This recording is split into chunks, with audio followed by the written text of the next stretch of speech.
Yeah, the market's starting on a positive foot today, so continuing that nice trend that we've seen this week. We've fallen into the red, though, and it looks really that it's resources and in particular gold counters putting us lower this afternoon. Yeah, I think yesterday was a good day for our markets, but today, yeah, definitely the resource sector is pulling us back. You must remember we're also a very commodity and resource-intensive market, so we will definitely feel something when the gold price goes down.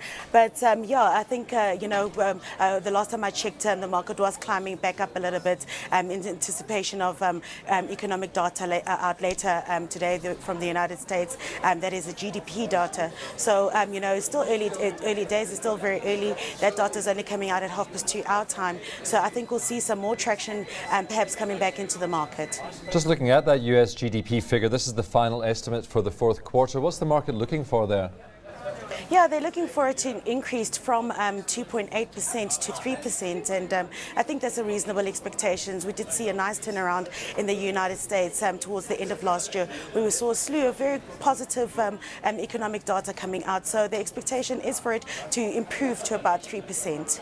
Just taking a look at those gold stocks, and it really was Harmony that was the star of the show yesterday. That share gaining 12% yesterday. It's pulled back a little bit today, down by 2%, but it's been on a strong run the whole week, and sitting very pretty at this stage.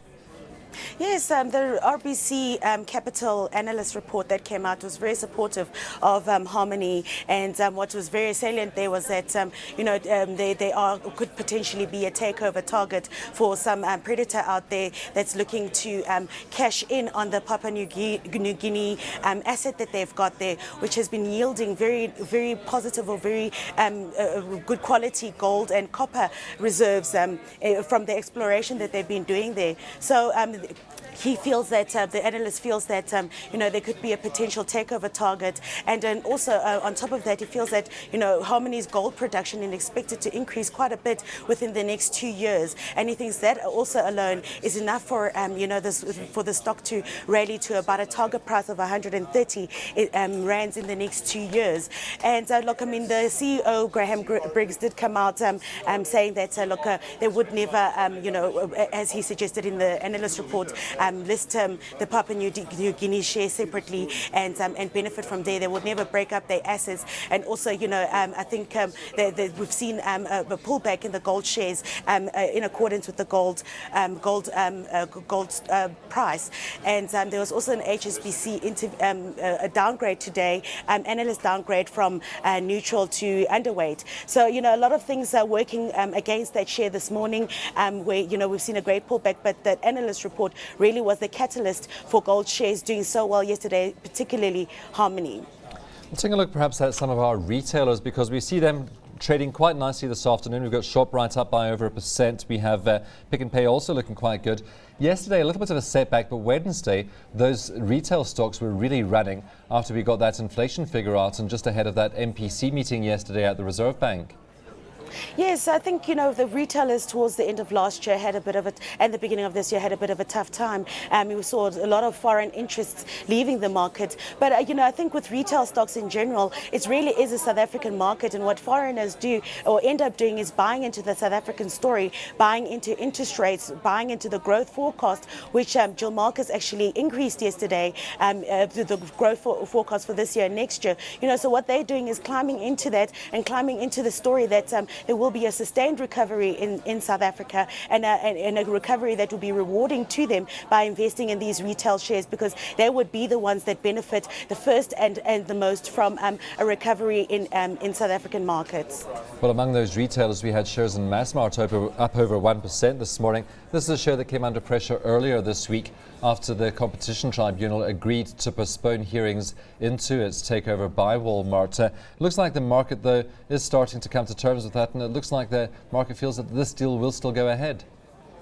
Yeah, I think it's just a procedural hearing that is happening today with the Competition Tribunal. They're just hearing the claims that the government perhaps didn't get enough info, or didn't get the kind of info that they required from Massmart regarding the Walmart deal. So I think players also knowing that their share has come down substantially since the postponement to May. The share has come back substantially, so maybe now is the time to get in there and get some value and get getting their wallets cheaper than when it will be after the takeover actually does happen. So I think Walmart did also come out this week supporting and reiterating their commitment to the deal, to the acquisition, and so it's just perhaps procedural right now. Markets still believe that this is actually going to go through. Another of the gainers on the top 40 this morning, Mondi, up by 1.33% just a short while ago. We had news this morning that it has settled some land claims in KwaZulu-Natal with the Department of Development and Land Reform. Yes, I think that was good news.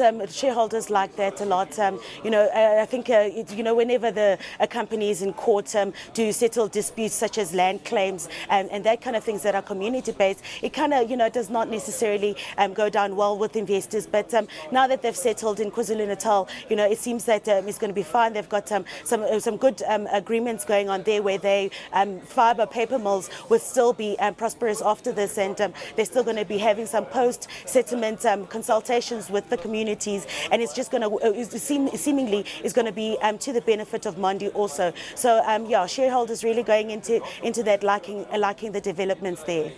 Well, Naspers been on a bit of a roller coaster ride this week. Started the week on the back foot after we had those numbers coming out, quarterly numbers, I think, from Tencent over in China, which showed still strong growth, but slower growth going forward, and Naspers seemed to bear the brunt of that.